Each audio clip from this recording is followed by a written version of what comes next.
देखिए, आपने नोटिस किया होगा कि जितने भी बड़े सेलर्स हैं उनके जो प्रोडक्ट है वो कभी आउट ऑफ स्टॉक नहीं जाते हैं। फिर भले वो उनका ट्रेंडिंग प्रोडक्ट हो या बेस्ट सेलिंग प्रोडक्ट हो, वो कभी आउट ऑफ स्टॉक नहीं जाते, क्योंकि उन लोगों ने इन्वेंट्री जो है अपनी बहुत अच्छी मैनेज जो है वो करके रखी होती है। और छोटे सेलर्स के साथ क्या होता है कि वो स्टॉक लेके आते हैं, देन वो उसको लिस्ट करते हैं, एंड देन वो जैसे ही खत्म हो जाता है, एंड अगर उनके पास ऑर्डर्स भी आ रहे हैं तो उनके पास प्रोडक्ट जो है नहीं होता है देने के लिए। तो क्योंकि उनकी इन्वेंट्री जो है वो मैनेज ढंग से नहीं हो पाती है, इसलिए छोटे सेलर्स जो है वो ढंग से ग्रो नहीं कर पाते हैं। तो आज की इस वीडियो के अंदर हम इसी बारे में बात करने वाले हैं। मैं कुछ और भी ऐसे आपको पॉइंट्स एंड टिप्स बताने वाला हूं, जिसको अगर आप चेंज करते हैं अपने बिजनेस के अंदर या आपके ई कॉमर्स के अंदर, तो 110% मैं आपको गारंटी देता हूं कि विद इन 1 ईयर आपको खुद को रिजल्ट जो है वो शो होने स्टार्ट हो जाएंगे। अब पहला जो है, हम लोग सप्लाई पॉइंट ऑफ व्यू से जो है बात करते हैं। देखिए, सप्लायर जो आता है, सप्लायर से मेरा यहाँ पे मतलब है जो हमको प्रोडक्ट सप्लाई कर रहा है, ठीक है।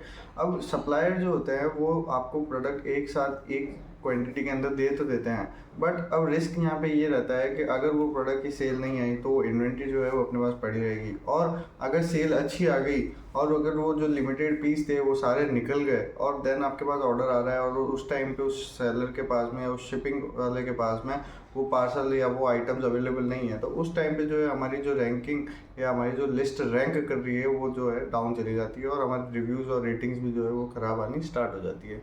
तो इसलिए आपको ऐसा सेलर देखना है या ऐसा सप्लायर देखना है जो कि आपको अर्ली शिपिंग दे, मतलब जल्दी से जल्दी माल पहुंचाए और उसके पास क्वांटिटी की जो है इशू ना हो, उसको जितनी बार जितना उससे क्वांटिटी मांगे उसके बाद वो क्वांटिटी अवेलेबल हो जाए।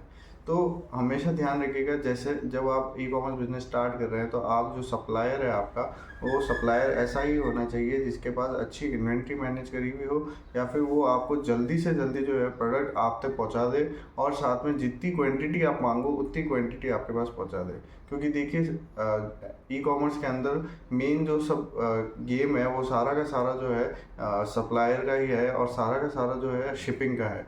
आपके पास प्रोडक्ट जितना जल्दी आएगा उतना जल्दी आप शिप कर पाएंगे। अगर आपके पास इन्वेंट्री मैनेज्ड होगी तो आप एक दिन के अंदर ही डिस्पैच कर देंगे ऑर्डर आते ही।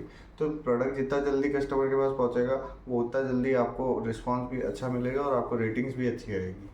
देखिए, आपके पास सेकंड पॉइंट जो है हमारा वो है इनफ क्वांटिटी। इन आपके पास इतनी इनफ क्वांटिटी होनी चाहिए कि जिस टाइम पे डील्स चल रही है या सेल्स चल रही होती है, जैसे दिवाली की सेल हो गई या फिर बिग बिलियन डेज हो गए, तो इस टाइम के अंदर जब ऑर्डर ज़्यादा आता है तो उस टाइम पे अपना जो प्रोडक्ट है वो आउट ऑफ स्टॉक नहीं जाना चाहिए। अपने पास इतनी क्वांटिटी होनी चाहिए कि अपने पास कितने भी ऑर्डर्स आ जाए अपन उनको शिप कर पाए। जब भी आप एक अच्छे सेलर बन पाएंगे अमेजोन पे, और अमेजोन आप पे ट्रस्ट कर पाएगा और आपकी बाकी लिस्टिंग्स को भी जो है वो टॉप पे लेके जाएगा। तो आपके पास इनफ क्वांटिटी होनी चाहिए। आप अपने जो सेलर है उससे पहले से ही डील करके रखें या पहले से ही उससे बात करके रखें कि हमको इतने क्वांटिटी तो चाहिए होगी ही होगी, क्योंकि डील जब सेल्स चलती है, जब ऑर्डर्स का नहीं पता चलता कितने ऑर्डर्स आएंगे। अब अपन थर्ड पॉइंट की बात करते हैं जो कि है प्राइसिंग। देखिए, प्राइसिंग जो है वो आपको अपने कॉम्पिटिटर से थोड़ी सी अगर आप कम रखते हैं तो सिंपल सी बात है, अगर आपने अपने कॉम्पिटिटर से थोड़ी सी रेट कम रखी है तो ऑर्डर जो है वो ऑटोमेटिकली आपको आपको आने स्टार्ट हो जाएंगे। तो अगर आपको ऑर्डर चाहिए तो आपको पहले अपने कॉम्पिटिटर एनालाइज करने पड़ेंगे। कॉम्पिटिटर एनालाइज करने के बाद में आपको वहाँ पे अपने प्रोडक्ट की रेट जो है वो थोड़ी कम रखनी पड़ेगी in compare of other sellers, क्योंकि जब भी आप वहाँ पे मार्केट में सर्वाइव कर पाएंगे, अदरवाइज आपके पास ऑर्डर्स ही नहीं आएंगे, क्योंकि सेम प्रोडक्ट बहुत सारे सेलर्स जो है वो सेल कर रहे होंगे।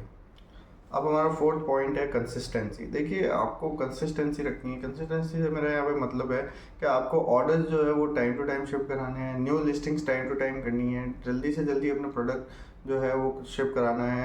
मतलब जो प्रोसेस है आपका ई कॉमर्स का, मतलब सप्लायर से आपके पास आया, आपके पास से आपने पैक करा, देना आपने उसकी अमेजोन पे लिस्टिंग करी, अमेजोन से लिस्टिंग से ऑर्डर आया, ऑर्डर से आपने उसको शिप कराया। तो ये जो कंसिस्टेंसी है ये बनी रहनी चाहिए। ऐसा ना हो इसके अंदर बीच में कहीं पे भी गैप नहीं आना चाहिए कि अगर आपके पास से सप्लायर से माल नहीं आ रहा है या फिर आपका ऑर्डर जो है वो टाइम पे शिप नहीं हो रहा है, तो ये जो गैप है ये नहीं आना चाहिए। आपको कंसिस्टेंसी रखनी पड़ेगी अपने ऑर्डर्स के लिए, ताकि आप एक स्मूथ और अच्छा जो है ई कॉमर्स प्लेटफॉर्म पे सर्वाइव कर पाओ, और एक अच्छे ऑर्डर्स जो है वो आपको वहाँ पे आते रहे और आप वहाँ पे अच्छी रेटिंग जो है वो आपको मिले।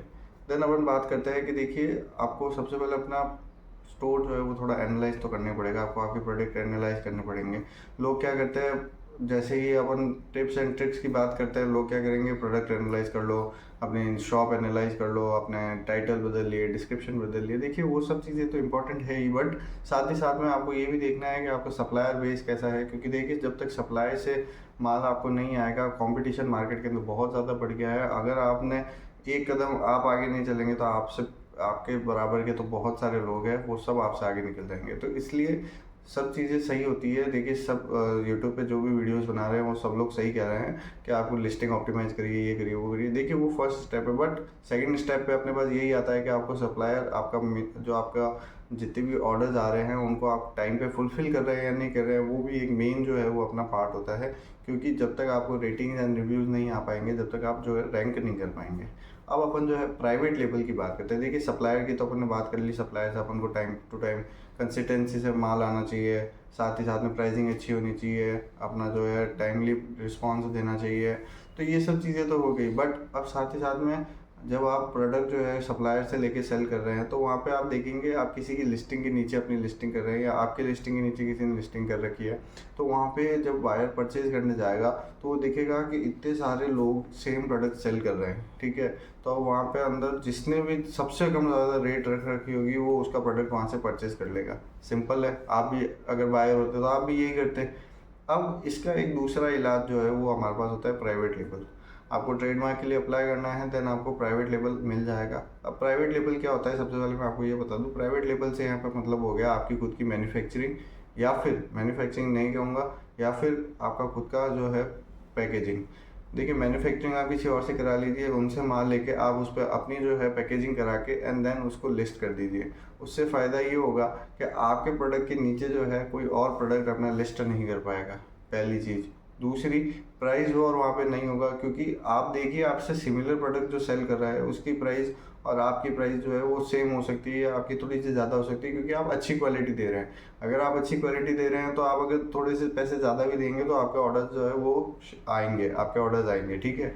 साथ ही साथ में अगर आप एक अच्छी क्वालिटी और साथ ही साथ में टाइम पे शिपिंग देंगे तो अच्छे रिव्यूज़ एंड रेटिंग आने के बाद में आप अपनी प्राइस के साथ जो है आराम से खेल सकते हैं। मतलब आप अपनी प्राइस जो है आराम से अरेंज कर सकते हैं, कभी ज़्यादा कभी कम।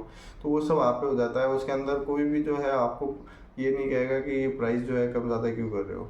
प्राइवेट लेवल का एक बेनिफिट और है कि आपकी लिस्टिंग जो है कोई और नहीं कर सकता। आपके जैसी सेम प्रोडक्ट की लिस्टिंग या सेम कैटलॉग की लिस्टिंग कोई और नहीं कर सकता। अगर कोई करता है तो आप उस पर जो है आप केस कर सकते हैं, या फिर आप उनकी लिस्टिंग जो है अमेज़ोन पे केस बना के और उसको हटवा सकते हैं अमेज़ोन सपोर्ट से बात करके। तो प्राइवेट लेवल के काफ़ी बेनिफिट्स है। अगर आप भी प्राइवेट लेवल में सेल करना चाहते हैं तो ट्रेडमार्क के लिए अप्लाई करें एंड देन उससे अपनी पैकेजिंग बना के और खुद का एक प्रोडक्ट जो है, देखिए खुद का ब्रांड नेम सेल करने के तो बहुत सारे फ़ायदे हैं। आपको खुद का ब्रांड जो है बनेगा, आपका खुद का एक जो है ब्रांड क्रिएट होगा, उसकी ब्रांड वैल्यू क्रिएट होगी। आप लोकल मार्केट में भी वो उसको सेल कर पाएंगे एंड देन अमेज़ोन पे तो आप कर ही रहे हैं। साथ ही साथ में आपको जब आप दूसरे के प्रोडक्ट सेल करेंगे तो उनकी ब्रांड वैल्यू बनेगी, पर जब आप अपनी खुद की ब्रांड के प्रोडक्ट सेल करेंगे तो आपकी खुद की एक ब्रांड वैल्यू बनेगी और एक मार्केट पे आपका ट्रस्ट बनेगा। और साथ ही साथ में ऑडियंस तो जो है आपको अमेज़ोन की मिल ही रही है, धीरे धीरे ऑडियंस जो है वो आपको जानने भी लग जाएगी, आपकी ब्रांड को रिकॉग्नाइज करने लग जाएगी एंड देन आप डायरेक्ट ऑर्डर्स भी आपको मिलने स्टार्ट हो सकते हैं। अब प्राइवेट लेवल के कुछ बेनिफिट्स हैं, उनके ऊपर अपन बात करते हैं। देखिए सबसे पहला बेनिफिट तो अपना है लो कंपटीशन। क्योंकि जब आप नॉर्मल लिस्टिंग करते हैं जेनरिक के अंदर तो आपके प्रोडक्ट के नीचे काफ़ी सारे प्रोडक्ट जो है वो लिस्ट हुए हुए होता है सेम प्रोडक्ट के, ठीक है। बट जब आप प्राइवेट लेवल में करेंगे तो ऐसा कुछ भी नहीं होगा। आपका प्रोडक्ट होगा, आपका सिंगल प्रोडक्ट ही लिस्ट होगा, तो उसके अंदर नीचे जो है कोई और लिस्टिंग नहीं कर सकता। सेकंड जो है अपन बात करते हैं हायर प्रॉफिट।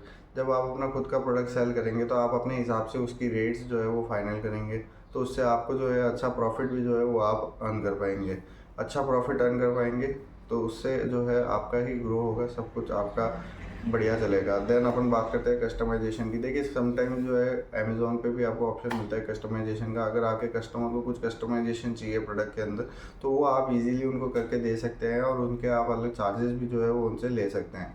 कस्टमाइजेशन प्रोसेस जो है वो आपको जेनरिक के अंदर नहीं मिलता है, बट जब आप बात करते हैं प्राइवेट लेवल की, तो वहाँ पे आपको जो है कस्टमाइजेशन का एक ऑप्शन भी मिल जाता है, जिससे आप अपने प्रोडक्ट को जो है कस्टमाइज़ करके according to the user need या फिर according to the buyer need आप उनको दे सकते हैं। देन क्रिएटिव कंट्रोल जो है वो पूरा का पूरा आप पे रहता है। जो इमेजेस, जो फ़ोटोज़ जो आपको अपलोड करनी है वो सारी की सारी आपके हाथ में रहती है। आप कैसी इमेजेस आप अपलोड कर रहे हैं, टाइटल डिस्क्रिप्शन सारे आपके हाथ में रहते हैं। साथ ही साथ में A+ कंटेंट जो है वो आप बना सकते हैं।